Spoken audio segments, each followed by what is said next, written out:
Thank you very much. Bismillah ar-Rahman ar-Rahim. In the name of God, the merciful, the beneficent. Ladies and gentlemen, thank you very much for attending this debate. A very interesting debate. The topic is religion does more harm than good.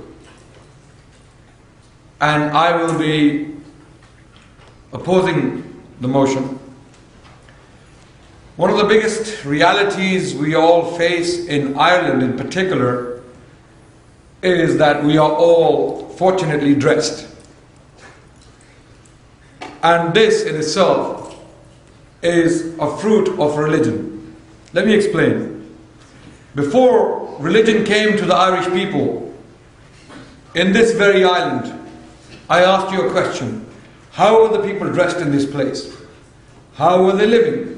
If they were fully evolved intellectually and physically, what was wrong with them? What was holding them back for civilizing themselves? This is the question I ask. It was a religion which came to these people in this island, which dressed them, civilized them, educated them, and taught them how to live a life of a human being. This is what religion did to the people of Ireland in particular, and to the people of Northern Europe in general. My contention is that religion was one of the best things which happened to mankind. And my case will be based upon Islamic history. The motion is that religion does more harm than good. We have to go into history to see whether my case has any weight or not. Because the question itself depends on our history. We can only determine clearly whether religion does any good or not by going into history and see what the history was like of these religions and these ideologies people were proposing in the past, and how they made a change, how they developed the situation of mankind to such an extent that people now could read and write and communicate with each other in a civilized way. And what happened when religion was abandoned? What was the outcome? To me, what is more important is the social effect of religion. How a religion affects a society, how a religion may affect people living in a society, how people may behave towards each other, how a civilization comes about. This is the question I will be addressing, and show you, ladies and gentlemen, that religion in general, and Islam in particular, was a force for good, a force of good, which brought good and tranquility and peace to the world, not the other way around, not what happened in the 20th century. And we will see how that happened, inshallah, by the grace of Allah. Ladies and gentlemen, Will Durant, a philosopher who wrote a monumental history of civilization, on the first page of the first volume of his work, he states, a civilization consists of 4 elements: political stability, moral traditions, pursuit of knowledge and arts, and economic provisions. And all of these 4 elements rest upon one pillar, and that pillar is sense of security and justice. If you remove sense of security and justice from a society, all of these 4 elements will collapse and civilization will never come about. This is why the Europeans in the Northern Europeans never had a civilization before a religion came to them. This is why Islam brought this justice and peace to the world, not only to the Muslim world, of course, also to the European world, as we will see in due course very quickly, ladies and gentlemen. So, the point is, how does Will Durant's point apply in this particular motion? How does he make a point? The point is, Islam, one of the basic tenets of Islam, or one of the basic principles in Islam, is to establish justice. The law of Islam stands for 5 principles, protecting 5 important things: protecting life, protecting intellect, protecting religion, protecting wealth, and protecting lineage and honor. So Islam stands for protecting these things. Your intellect has to be protected, your life has to be protected, your lineage has to be protected, and your religion and honor has to be protected. It's all about protecting the society, enabling people to live in peace with each other so that they can make progress. So from faith of Islam comes justice. Chapter 5 of the Quran, verse 8 clearly states, "O you believe, stand firmly for justice as witnesses to God, and do not avoid justice. Even if you dislike the other, be just. Do not avoid justice, because God does not love the unjust." Justice, the pillar of any society. Those four elements will collapse if this pillar is non-existent from a society. Justice, peace, security. And this is what a religion does to a society. Brings security and you will see progress. You will see civilization. You will see peace. And all the questions Michael was addressing, blood transfusion, disease and all of that, and sexually transmitted, these are all semantics. These are not important. What is important is what a religion does to a society. Does a religion allow a society to make progress? Does a religion allow them to educate themselves? Does a religion allow them freedom of speech so that they can express themselves openly? I'm not here defending Catholicism or Protestants. I'm defending Islam here. Our history is entirely different. What the Europeans faced in Europe in the Middle Ages and onwards. Our history is different. We never had witch burnings and heretic burnings and scientist burnings. We never had that. In our lands, people were prosperous. They were free to say what they said, and they were free to write what they wanted to write. And now people, when Muslims landed in Spain, for example, they created a civilization of an unprecedented scale, ladies and gentlemen. They brought all the knowledge of the Greeks and the Chinese and the Indians in one place. And they brought it for the people, for the masses to study it, free of any persecution and any fear. And the Jews and the Christians and the Muslims coming together, studying these sciences free of charge. First time in the history of mankind, it was a religion which brought knowledge to people, to the masses. Now children as young as 4 and 5 are going to schools and studying, reading and writing. This was done by religion. This was done by a religion, not by atheists or a secular mindset or a secular way of thinking. Atheists don't even have any history, ladies and gentlemen. We do. We do. And this is our history.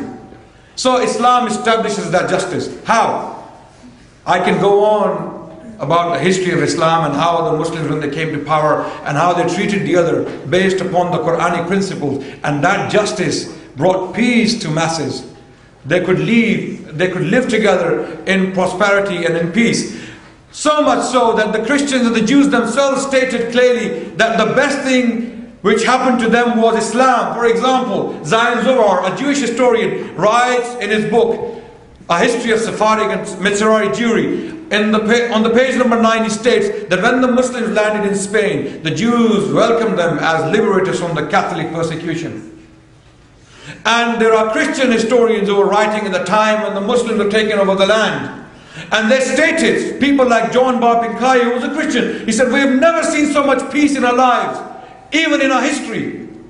Then there were people like John of Nicaea, writing in Egypt when the Muslims were taking the land. He stated that our own Christian people, they are siding with the Muslims against the Byzantines, who were also Christians, because the Muslims were more merciful and just.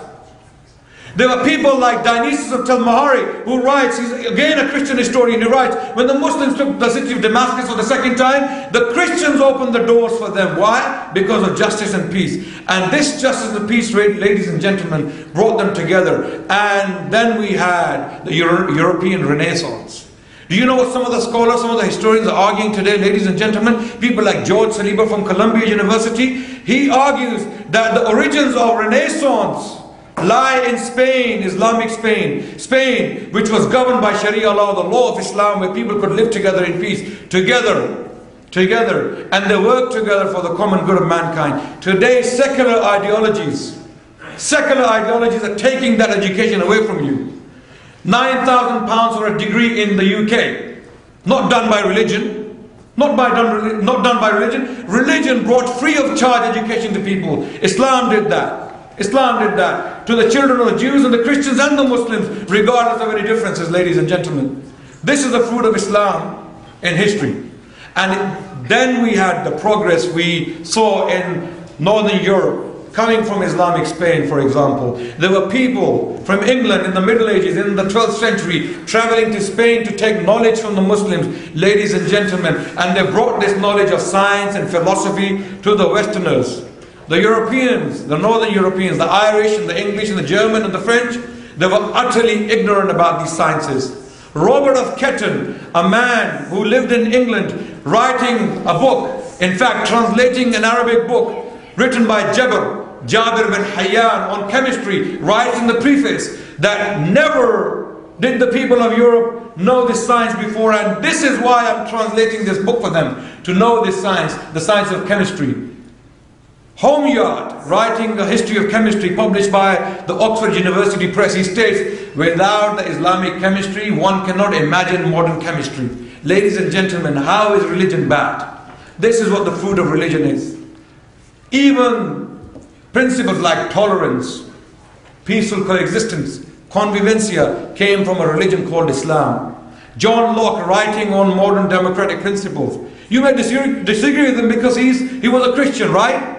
But his principles still stand to this day in Europe. He was writing on democratic principles and he wrote 3 treatises on tolerance. And where did he get these ideas from, ladies and gentlemen? He used to attend lectures in the University of Oxford, delivered by a man called Edward Pocock, who was a lecturer on Islamic studies in the University of Oxford. The University of Oxford, ladies and gentlemen, the first science ever taught in that university in the 12th and the 13th century was the science of astronomy, which came directly from Islamic Spain. And Islamic Spain was the fruit of Islam, the fruit of the Quran, a book which we believe came from God Almighty, whether you like it or not.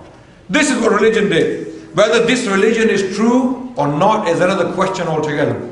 I'm not here to address that point.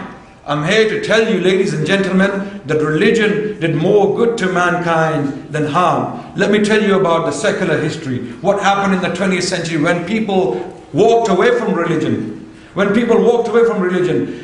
Michael wants to wash his hands away from communism. He doesn't want to be a communist for the right reasons, and I applaud that. But you have to be consistent. Communists were atheists, and communist Russia was the first atheistic state in the history of mankind, to my knowledge. And what happened? You have to tell me what happened. You go and see what happened. 6 million alone killed in Ukraine because they were a people of religion. Christians massacred, killed, starved to death. And China, 18 million people killed in China by the people of religion? No, by an atheistic ideology, which emanated from social Darwinism. We are all matter. If we are all matter, then it doesn't really matter. Hamza puts it this way. We are all matter. This is dialectic materialism we are facing, right? All the societies are in conflict. This is inevitable in our history, in our social realities. So we are all in a conflict. It doesn't really matter, we all matter. This is how the communists thought. And they were quite consistent scientifically. Scientifically and socially, communism makes more sense than what Michael believes in. Communists were more consistent. They were more consistent with atheism. This is what atheism leads to, ladies and gentlemen. We are all matter. We are all animals. What religion did, religion brought you to civility, civilization, clothed you, educated you, and taught you how to live a life of civilized people. What Michael wants to do, Michael wants to take your clothes off again. This is not an accusation. Michael wants you to go back to that animal age of Ireland before religion. Live in caves. Live in caves, live in huts, don't have any religion, don't have any discipline, don't have any civilization, because civilization, you cannot deny this fact, civilization did come from religion. You cannot divorce religion from civilization. You have to show me an atheistic civilization. If you can bring some history, if you have any record, if you have any history to show, bring it. And I will acknowledge it. I will accept it. But if you cannot bring any examples from your history, then you don't have a case. I have a case which I have just briefly presented. I have a lot of evidence with me which I couldn't put in front of you, unfortunately, because I had to give a speech in 15 minutes. But ladies and gentlemen, my point is very clear. Even in a nutshell, I have to share this with you, that religion was and is and will be a force for good in our lives, not a force of bad, evil or misfortune. Thank you very much for listening to me. Thank you very much.